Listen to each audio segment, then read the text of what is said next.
कहते हैं कि पाप का प्रतिकार सदैव होता है, फिर चाहे वो पापी भगवान का ही मित्र क्यों ना हो। ऐसा ही एक वक्तव्य हमारे द्वापर युग से जुड़ा हुआ है। बात उस समय की है जब श्री कृष्ण और सुदामा अपनी मित्रता की वजह से जाने जाते थे। कृष्ण के हृदय में अपनी एक अलग ही छवि बनाने वाले शांत और सरल स्वभाव के सुदामा को दुनिया मित्रता के प्रतिरूप के रूप में याद करती है, लेकिन इनका एक रूप ऐसा भी था जिसकी वजह से भगवान शिव ने उनका वध किया था। इस तथ्य पर विश्वास करना कठिन है, परंतु यदि हम शास्त्रों की माने तो यह कटु सत्य उभर कर सामने आता है। आइए जानते हैं सुदामा के उस कुकर्म के बारे में जिस कारण भगवान शिव को विवश होकर उनका वध करना पड़ा था। स्वर्ग के गोलोक में सुदामा और विराजा निवास करते थे। सुदामा विराजा से प्रेम करता था, लेकिन विराजा कृष्ण से प्रेम करती थी। एक बार जब विराजा और कृष्ण प्रेम में लीन थे तो स्वयं राधा वहां प्रकट हो गई और राधा ने विराजा को श्री कृष्ण के साथ देखकर विराजा को गोलोक से पृथ्वी पर निवास करने का श्राप दे दिया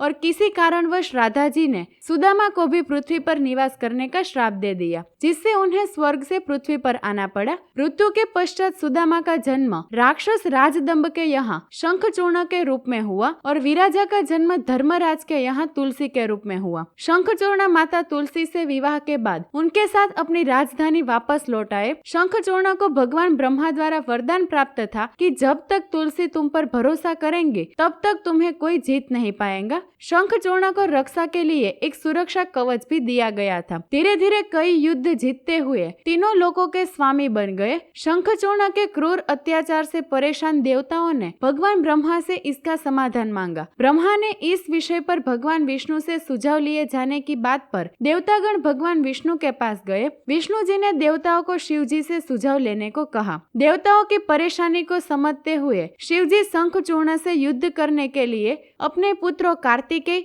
और गणेश को इस युद्ध के लिए मैदान में उतारा। इसके बाद भद्रकाली ने भी अपनी विशाल सेना के साथ शंखचूर्ण से युद्ध किया, लेकिन शंखचूर्ण पर भगवान ब्रह्मा के वरदान के कारण वध कर पाना काफी मुश्किल हो गया था और अंत में भगवान विष्णु युद्ध के दौरान शंखचूर्ण के सामने प्रकट हुए और उनसे उनका कवच मांगा जो उन्हें ब्रह्मा जी ने दिया था। शंखचूर्ण ने तुरंत ही कवच भगवान विष्णु को दे दिया। भगवान विष्णु उस कवच को पहनकर माँ तुलसी के सामने शंखचूर्ण अवतार में उपस्थित हुए। उनके रूप को देखकर माँ तुलसी ने उन्हें अपना पति मानकर उनका आदर सत्कार किया और इनके कारण माँ तुलसी का पतिव्रता नष्ट हो गया। पत्नी तुलसी की पतिव्रता में शंखचूर्ण की शक्ति बसी थी। वरदान की शक्ति के समापन पर भगवान शिव ने शंखचूर्ण का वध कर दिया और देवताओं को उसके अत्याचार से मुक्त करा दिया। तो इसलिए श्री कृष्ण के मित्र सुदामा के पुनर्जन्म शंखचूर्ण का भगवान शिव ने वध कर दिया। दोस्तों, अगर आपको ये वीडियो पसंद आया हो तो कमेंट में जरूर बताना और ऐसे ही मजेदार वीडियो देखने के लिए हमारे YouTube चैनल को सब्सक्राइब करें और Facebook पेज को फॉलो करें।